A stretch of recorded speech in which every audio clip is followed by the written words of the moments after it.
الحمد لله رب العالمين والصلاة والسلام على رسوله الكريم أما بعد فأعوذ بالله من الشيطان الرجيم بسم الله الرحمن الرحيم وعن أبي أمامة قال قال رسول الله صلى الله عليه وسلم أفضل الصدقات ذي القسطات في سبيل الله ومنحة خادم في سبيل الله او طروقۃ فاحل فی سبیل اللہ رواہ الترمذی صدق اللہ و صدق رسول الکریم۔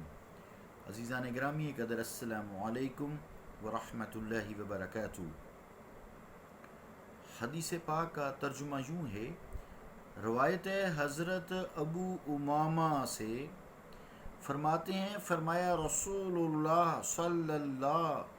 صلی اللہ علیہ وسلم نے تمام خیراتوں میں افضل اللہ کی راہ میں خیمہ کا سایہ ہے اور اللہ کی راہ میں خادم کا عطیہ ہے، یا راہ خدا میں نر کی سواری ہے۔ ترمذی۔ اللہ اور اس کے رسول کا قول سچا ہے۔ عزیزان گرامی قدر، آسان مفہوم ہے حدیث کا، مجاہدین کے لیے کچھ نہ کچھ جو کر سکتے ہو کرو، جہاد کے لیے جو کچھ کر سکتے ہو لڑو۔ یہاں خیمے کا تذکرہ ہے، خادم کا تذکرہ ہے اور نر اونٹ کا عطیہ ہے۔ اس طرح کے چونکہ خیمہ سفر میں کرتا ہے، سایہ کرتا ہے، مجاہدین جب جنگ کر کر کے تھک جاتے ہیں تو اس خیمے میں آرام کرتے ہیں، اپنے ہتھیار بھی وہاں رکھتے ہیں۔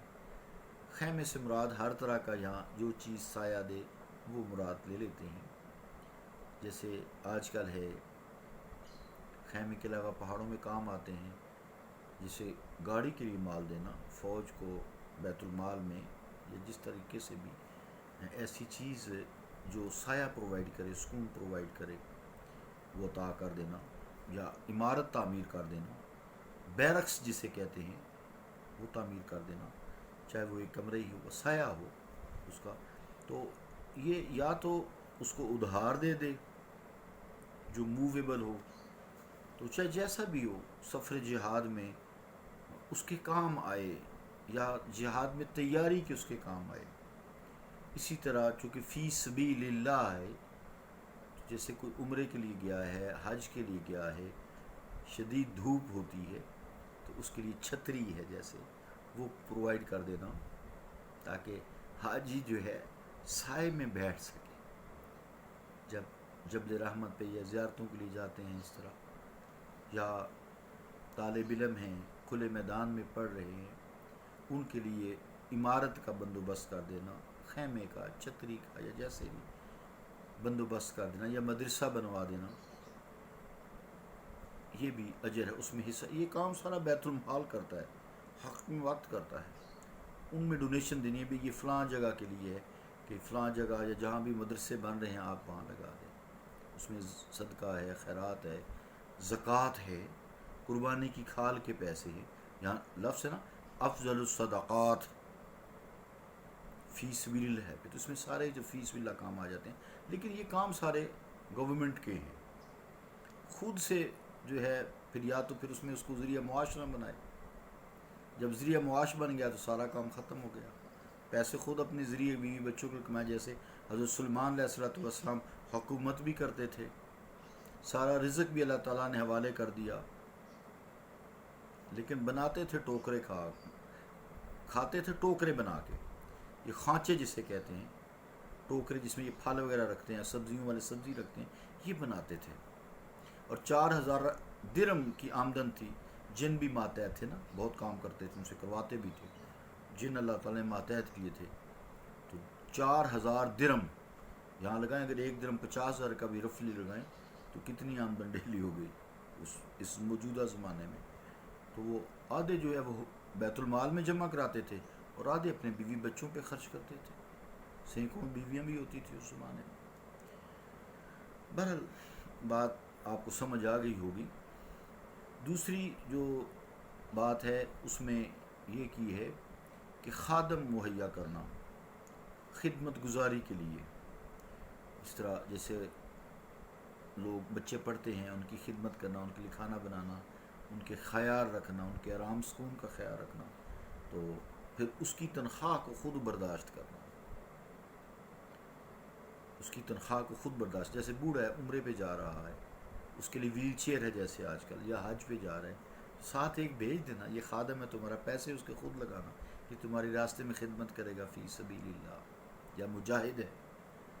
اس کے ساتھ خادم جو ہے تو خیر یہ سارا اب انتظام فوج کا ہی ہے نا، تو اس میں ایسے لوگ بھرتی کرانا بھئی یہ خدمت کرے گا، یہ خانہ کعبہ ہے وہاں حاجیوں کی خدمت کرے گا، اس کی لوگ جاتے بھی ہیں، ٹھیک ہے، اس کا معاوضہ پہ وہ برداشت کرتے ہیں. یہ پراپر وے ہے. پھر یہ دوسری بات ہوگی نا. تیسری بات جو کی ہے اونٹنیاں، اونٹ. اب یہ چونکہ سواری کے کام آتے ہیں، ہر طرح کی سواری اس میں شامل ہو، تو یہاں چونکہ اونٹ دے کے سمجھایا گیا کہ تاکہ اس سے نسل بڑھے، اس سے نسل بڑھے. نر اونٹ بہترین دینا کہ ان کی اونٹنیوں کو جو ہے وہ جفتی کرے گا، اور اس کے بعد اس میں سے جو بچے پیدا ہوں گے، لیکن لانگ پیریڈ ہے، 5 سال بہت ٹائم لگتا ہے. پھر وہ اونٹ جہاد میں کام ہے کہ اسی طرح گھوڑا ہے، دوسری ساری چیزیں، یا اسی طرح کوئی ایسا کاروبار یا ایسا بیت المال میں اس طریقے سے انویسٹمنٹ کر دینا، یا اللہ یہاں سے جو مال آئے گا یہ میں مجاہدین کے لیے خرچ کروں گا، بیت المال میں جمع کروں گا، گورنمنٹ پھر لگائے گی. جو صحیح طریقہ ہے وہ تو یہی ہے. تو اس طریقے سے اس کو بڑھا کے تو پھر تاکہ مجاہدین کو تقویت دی جائے، چاہے وہ خادمین سے دی جائے. یہ تو جنگ والی بات. یہ دوسرے جو بھی فی سبیل اللہ ہے نا، 3 جگہ فی سبیل اللہ فرمایا، جو بھی اللہ کے راستے میں نکلے ہوئے ہیں، تو اس طریقے سے چاہے وہ سواری کا بندوبست کرے، چاہے اس کے لیے خیمے کا بندوبست کرے، چاہے اس کے لیے خورد و نوش کا بند کرے، چاہے اس کے لیے جسمانی خدمت گزار خادم یعنی بھیج دے. تو اللہ تعالیٰ ہمیں دین کو سمجھنے اور اس پر عمل کرنے کی توفیق عطا فرمائے. ہم جیسے ہیں نا ایسے ہی پھر حکمران آتے ہیں نا، کیونکہ ہم خود سمجھتے نہیں ہیں، اعتراض حکمرانوں پہ کرتے ہیں. حکمرانی اللہ تعالیٰ کی عطا ہے، کلیئر بات ہے، سیدھی کلیئر بات ہے، حکمرانی اللہ کی بات عطا ہے. حکمران کسی پہ اعتراض کرنا چاہے وہ کیسا بھی ہے، فاسق ہے فاجر ہے، جیسا بھی ہے، وہ اللہ پہ اعتراض ہے. سچی باتیں یہی ہیں، قرآن و سنت کی باتیں یہی ہیں. کیوں؟ سورہ آل عمران میں فرمایا ہے نا 26 نمبر آیت میں، قل اللہم مالک الملک تؤتی الملک من تشاء وتنزع الملک ممن تشاء وتعز من تشاء وتذل من تشاء بیدک الخیر انک علی کل شیء قدیر. اے مصطفیٰ فرما دیجئے انہیں ساری کائنات کی بادشاہت اللہ کی ہے، جسے چاہتا ہے بادشاہت دے دیتا ہے، جس سے چاہتا ہے چھین لیتا ہے، جس کو چاہتا ہے عزت دیتا ہے، جس کو چاہتا ہے عزت چھین لیتا ہے. اس کے دستے قدرت میں بھلائی ہے، چھین لیتا ہے تو تب بھی بھلائی ہے. لوگ مار ہی نہ دیں، جسے فتنے فساد پیدا ہو جاتے ہیں، کہیں پھڑکا ہی نہ دیں. حکمتیں ہیں، کیونکہ بیادی کا الخیر کہا ہے. تو اللہ رب العالمین نے ہمیں دین کو سمجھنے کی بھی فرمایا. پھر حاکم وقت تاکہ فتنہ فساد سے ملک بچا رہے، کہا کہ اطاعت کرو. کس وقت تک؟ جب تک کہ وہ شرک کا حکم نہیں دیتا، جب تک کہ وہ اسلامک شاعر کا مذاق نہیں اڑاتا. اگر وہ یہ کام نہیں کرتا، شرک کا حکم نہیں دیتا، تب تک اس کے خلاف اطاعت کرو. اولو الامر ہے وہ تمہارا، میں نے مقرر کیا ہے. میں ویسے سیاسی باتیں نہیں کرتا، لیکن یہ سیاسی نہیں ہے، یہ ایز اے جنرل بات ہے، کسی کے بغیر نام لی بات کی ہے. اس کی اطاعت کرو. سورہ حجرات میں ہے، اولو الامر ہے. پھر وہ اگر سرحدوں کی حفاظت کر رہا ہے، 2 کام نہیں کرتا، یعنی 2 کام کرتا ہے، شرک کا حکم نہیں دیتا، سرحدوں کی حفاظت کر، اس کی اطاعت کرو. ورنہ تم اندر سے اس کے خلاف اتنا فساد کھڑا کرو گے تو باہر سے کافر آ دھمکے گا تم پہ حملہ کر کے تمہیں تہس نہس کر دے گا، تم بھی گئے ملک بھی گیا۔ تو بڑی مصطفیٰ کریم، میرے ماں باپ قربان ان پہ، آپ کے فرمان میں بڑی حکمتیں ہیں، قرآن میں بڑی حکمتیں ہیں۔ کاش امت مسلمہ ان چیزوں پہ غور و فکر کرتی، کاش غور و فکر کرتی۔ بس 2 ٹکڑے روٹی کے چھوڑ دیں، آج بھی 2 ٹکڑے روٹی وہی دیتا ہے، وہ رب ہے۔ نمازوں میں بھی ہم پڑھتے ہیں الحمدللہ رب العالمین، سب تعریف اسی کے لیے ہے جو سارے جہانوں کا پالن ہار ہے، وہی پالتا ہے، ہم صرف کوشش کر دیتا وہی ہے، ہماری کوشش کو قبول کرتا ہے، یہ بھی اس کی مہربانی ہے۔ تو اللہ رب العالمین ہمیں دین کی سمجھ عطا فرمائے۔ بہت ٹائم ہو جاتا ہے، کیا کروں، کبھی کبھی یہ رونا شروع کر دیتا ہوں۔